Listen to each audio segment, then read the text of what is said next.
Ang galit ni Lu Jinfeng ay naging puot. Mabilis niyang inutusan ang kanyang subordinate na lumabas at mag-imbestiga. Hinihila ni Siu Honor ang isang subordinate na nawala ng malay, galit na sinabi ko na, limitado ang pasensya ko. Buti nga hindi ko kayo binugbog lahat, ang tapang ninyong maghintay ako sa labas. Naguguluhan, nagalit si Lu Jinfeng at pinangunahan ang kanyang subordinate sa pasukan.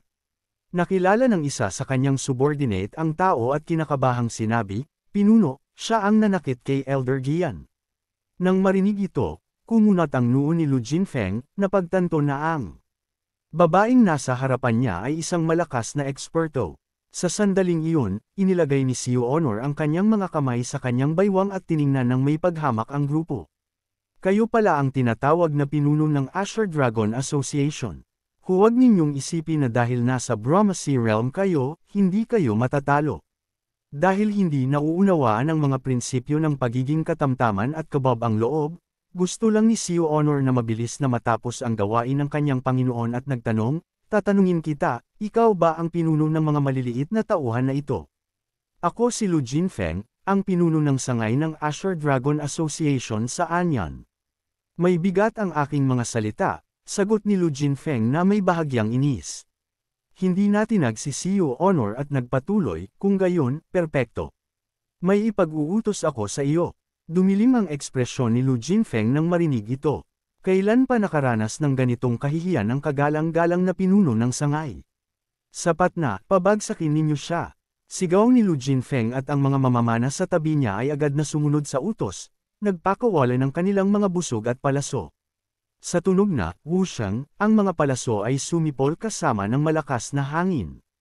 Gayunpaman, nakatayo pa rin si Siu Honor na nakalagay ang mga kamay sa likod, hindi natitinag. "Kayong suwail na pinuno," malamig niyang sabi at biglang huminto ang mga palaso sa ere. Ilang mar-ingle na bugzo ng aura ang agad na lumabas mula sa kanyang katawan. Sa sumunod na segundo, umalangaw ang isang kulog na pagsabog habang ang makapangyarihang aura ay bumagsak pasulong tulad ng isang avalanche. Ang mga nakapaligid na gusali ay gumuho sa mga guho, naiwan lang si Lu Jinfeng na halos hindi makayanan ang lakas. Nanlaki ang kanyang mga mata sa hindi makapaniwala. Posible bang isa siyang eksperto sa Brahma Sea Realm na may 8 bukas na Meridians? Ang Brahma Sea Realm ay nahahati sa 8 Meridians. Ang isang cultivador ay maituturing lamang na opisyal na nakapasok sa realm matapos buksan ang Conception at Governor Meridians at umabot sa pinakamataas na antas matapos buksan ang iba pang 6 na Meridians. Kapag nabuksan ang lahat ng 8 Meridians, magagamit ng cultivador ang enerhiya sa Meridians upang umatake. Kapag nabuksan ang lahat ng 8 Meridians, ang cultivador ay hindi matatalo sa ilalim ng Divine Court Realm. Gaano man kalakas ang sangay ng Azure Dragon Association sa Anyan, imposible para sa kanila na magkaroon ng isang eksperto sa Divine Court Realm na nakatalaga doon. Bilang kapwa cultivador sa Brahma Sea Realm, hindi nakayanan ni Lu Jinfeng ang kapangyarihan. Siya ay ipinadala sa paglipad at bumagsak sa isang pader sa malayo. Sandali, mabilis siyang nagmakaawa ng awa habang nagbabalik ang kanyang isip. "Ano ang gusto mong hintayin ko?" Lumutang si Siu Honor patungo sa kanya na parang walang nangyari, nakakuyom ang kanyang mga kamao. "Hindi ko inaasahan na isa kang eksperto sa Brahma Sea Realm na may lahat ng 8 Meridians na bukas. Patawarin mo ako sa hindi pagkilala sa iyong kadakilaan. Nagmamakaawa ako na patawarin mo ako. Pag-usapan natin ito ng maayos." Nakikita ang takot sa kanyang mga mata, sinabi ni Siu Honor ang kanyang layunin, "May ipag-uutos ako sa iyo. Tulungan mo akong imbestigahan ang Lakeside Gang. Sila ang nasa likod ng pagkidnap sa pamilya Si." Naguguluhang tumingin si Lu Jinfeng, "Hindi ko pa naririnig ang pangalang iyon." "Sila ang nag-organisa ng pagkidnap sa pamilya Si. Bibigyan kita ng 3 araw para hanapin ang kanilang kinaroroonan." Naririnig ang koneksyon sa pamilya Si, agad na pinagpawisan ng malamig si Lu Jinfeng. Sumagot siya, "Ang isang gang na may lakas ng loob na kidlapan ang pamilya Si ay lampas sa kontrol ng maliit na Azure Dragon Association."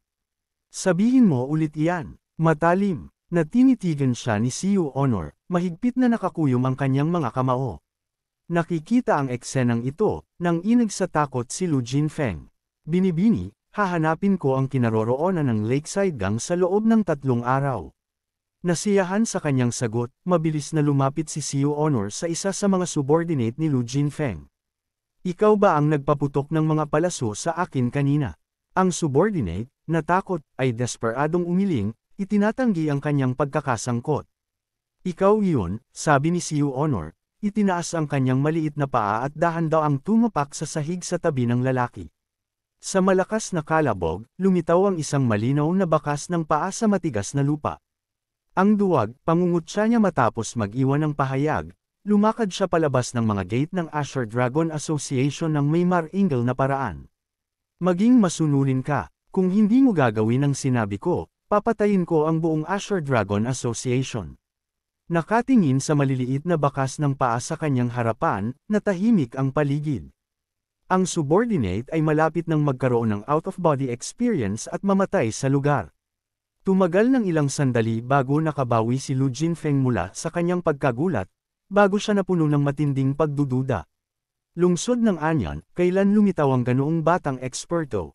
Kung ibang paksayon ang nagdudulot ng problema, madali nila tayong mapapatay, ngunit sinugatan lang tayo ng batang babaeng ito at nagtalaga ng gawain. Talagang kakaiba. Lakeside Gang, may ganoon bang puwersa sa lungsod ng Anyan?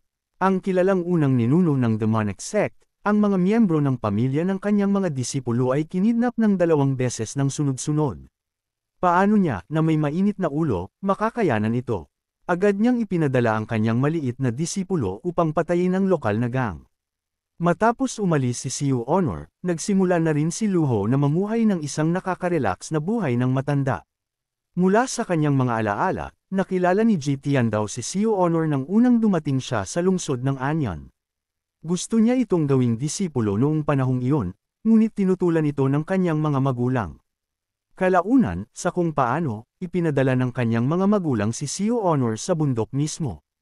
Iniisip ito, tinanong niya si Huan Fugi, anong mga kaaway ang nagawa ng pamilya Si sa mga nakaraang taon. Magalang na sumagot si Wang Fugi, wala po. Kahit noong 5 taon na ang nakalipas. Nang marinig ito, nag-isip siyang mabuti. Ang tinutukoy mo ba ay ang pamilya noong 5 taon na ang nakalipas? Ang pamilya at ang pamilya Si ay parang tubig at apoy. Noong panahong iyon, ang parehong pamilya ay may mga ari-arian at negosyo sa 3 pangunahing probinsya sa timog ng Great Yen. Nakatuon ang Panginoon sa kanyang mga negosyo, na nagpayaman sa kanya. Kalaunan, dahil sa kompetisyon, ang pamilya Si at ang pamilya Fan ay naging mortal na magkaaway. Hindi dapat makialam ang mga cultivador sa mga makamundong bagay, ngunit ang ilang tao ay nabubulagan ng kasakiman. Dahil dito, ang Panginoon at ang kanyang asawa ay madalas na target ng mga asasinasyon. Nang marinig ito, tinanong ni Luho kung ang insidente ng pagkidnap na ito ay maaaring gawa rin ng pamilya Fan. Nag-alinlangan si Wang Fugi sandali, sumasagot, ang aba na ito ay hindi nangangahas na gumawa ng padalos-dalos na paghuhusga. Pagkatapos ay kumuha si Luho ng isang dakot ng lupa at ikinalat ito sa lupa. Ang antas ng kultibasyon ng isang cultivador na kayang kidlapan ang lahat ng tao sa isang pamilya ay hindi bababa sa full meridian stage ng Brahmasi realm. Mayroon bang mga cultivador sa pamilya Fan? Sa ibabaw, wala, ngunit sa likod ng mga eksena, hindi ko rin alam.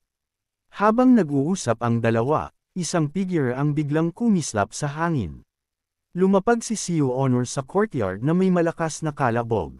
Nang makita ito, pinagalitan siya ni Luho, bakit hindi mo ginamit ang pintuan sa harap sa halip na umakyat sa bubong?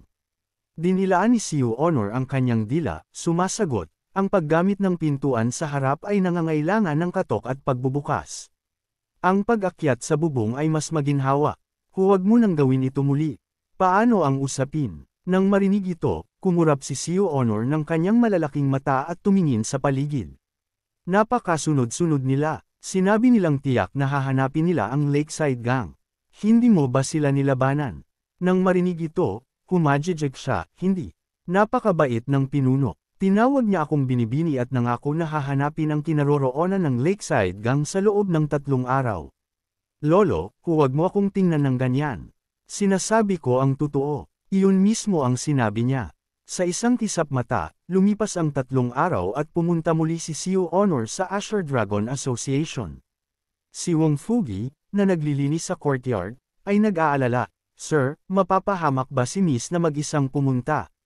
Sumagot si Luho ng walang pakialam, "Dapat kang mas mag-alala tungkol sa kaligtasan ng mga miyembro ng Azure Dragon Association." Pagkatapos niyang magsalita, isang serye ng mga prompt sound ang biglang tumunog sa kanyang mga tainga, pagpatay sa isang kontrabida, merit points plus 10. Matapos ang mahabang panahon, kumunat ang kanyang noo. Ang ugali ni Seo Honor ay hindi mapapakalma. Sa mga gantimpala mula sa pagdidisiplina sa mga disipulo at pagkumpleto ng mga gawain, mayroon na siyang mahigit 1,000 merit points. Hindi bababa sa 50 kontrabida ang napatay ni Seo Honor. Hindi ko inaasahan na haharapin niya ang usapin ng maayos. Bukod dito, mula sa bibig ni Wang Fugi, nalaman niya na ang Azure Dragon Association ay gumagawa ng masasamang gawain at ang mga tao ay labis na apektado. Lahat ay nangangahas na magalit ngunit hindi nangangahas na magsalita. Sa likod nila, sinusuportahan sila ng Netherworld Sect, na naging malaking salot sa lungsod ng Anyan. Ang pagpatay sa kanila ay hindi isang bagay na dapat kawan. Sa kaisipang ito, inayos niya na pumunta si Wong Fugi sa Pamilya Fan upang magtanong tungkol sa anumang kamakailang mga galaw. Sa token na ito, walang nangangahas na pigilan ka. Umalis ka. Si Huan Fugi, na tumanggap ng token, ay nagmamadaling umalis. Bagaman nawala ang mga item na dinala ng system, ang mga magagandang bagay na ninakaw mula sa mundo ay naroon pa rin. Ang token ng Imperial Army ay isa sa mga ito. Mabilis na umabot sa hapon at nagmadaling bumalik si Seo Honor. Lumapag siya na may malakas na kalabog, ginaisang si Luho na nakatulog sa isang upuan. Mapaglarong lumapit si Seo Honor sa tabi ni Luho. "Lumuhad ka," pagalit na sabi ni Luho na nakakunot ang noo. "Panginoon, alam kong nagkamali ako. Hindi ako dapat pumatay ng mga tao." Nakikita ang galit ng kanyang Panginoon, masunurin siyang lumuhad. "Hindi kita sinisisi. Sinabi ko sa iyo na ito ang iyong tahanan at dapat mong gamitin ang pintuan sa harap. Dininig mo ba ang mga salita ko? Alam kong nagkamali ako. Nagmamadali akong bumalik kaya nakalimutan ko. Nangangako ako na hindi ko na uulitin ang parehong pagkakamali." Hindi pinansin ni Luho ang kanyang mga salita, nagpatuloy sa pagsaway, "Maganda ang iyong ugali, ngunit hindi ka maaaring walang mga patakaran. Wala rito ang iyong mga magulang, kaya bilang iyong Panginoon, tuturuan kita ng maayos." Nang marinig ito, nakahiga na lang si Seo Honor sa bato ng masunurin. Sa isang malakas na kalabog, bigla niya itong sinampal, ngunit dahil sa kanyang protective aura, hindi ito nasaktan. Nakikita ang kanyang mapaglarong hitsura, malamig na sumanghal si Luho, "Ikalat mo ang iyong protective aura." Gusto sanang magmakaawa ng awa si Seo Honor, ngunit napagtanto na talagang galit ang kanyang Panginoon, kaya sinunod niya ang kanyang mga tagubilin. Matapos mawala ang aura, si Seo Honor ay naging isang ganap na ordinaryong tao. Ayos lang na maging malaya sa ugali, ngunit hindi ka maaaring walang mga patakaran. Ayos lang sa bundok, ngunit ang pagiging masyadong kilala sa lungsod ng Anyan ay madaling maglantad sa kanyang pagkakakilanlan. Dapat siyang parusahan upang turuan siya ng leksyon. Habang patuloy na pumapalo si Luho, umalangaw ang mga sigaw sa courtyard. "Kalabog, tumayo ka." Nakikita ang kanyang kaawa-awang hitsura, nag-isip ng malalim si Luho. Sa kanyang alaala, hindi kailanman sinaktan ni Ji Tiandao si Seo Honor. Mula una hanggang ikawalo, ang bawat isa ay binugbog ni Ji Tiandao ng itim at asol. Ang ilan ay nagtamo pa ng malubhang pinsala. Malayo siya sa kanyang mga magulang mula pagkabata, ang pangangalaga mula sa kanyang mga senior brothers at senior sisters ay limitado. Hindi nila mapalitan ang kanyang mga magulang, kaya maaari lamang siyang umasa sa kanyang Panginoon. Ngayon, ang kanyang pinakagalang na Panginoon ay sinaktan siya, paano siya hindi makakaramdam ng pagkaagrabyado? "Panginoon, masakit talaga," bulong ni Seo Honor, pinupunasan ang kanyang mga luha. "Ang sakit ay mabuti. Kalimutan mo ang malalaking prinsipyo na itinuro ko sa iyo noon. Tandaan mo ang sasabihin ko mula ngayon. Kumain ka ng candy, hindi na masakit pagkatapos mong kainin ito." "Alam ko," sabi ni Seo Honor.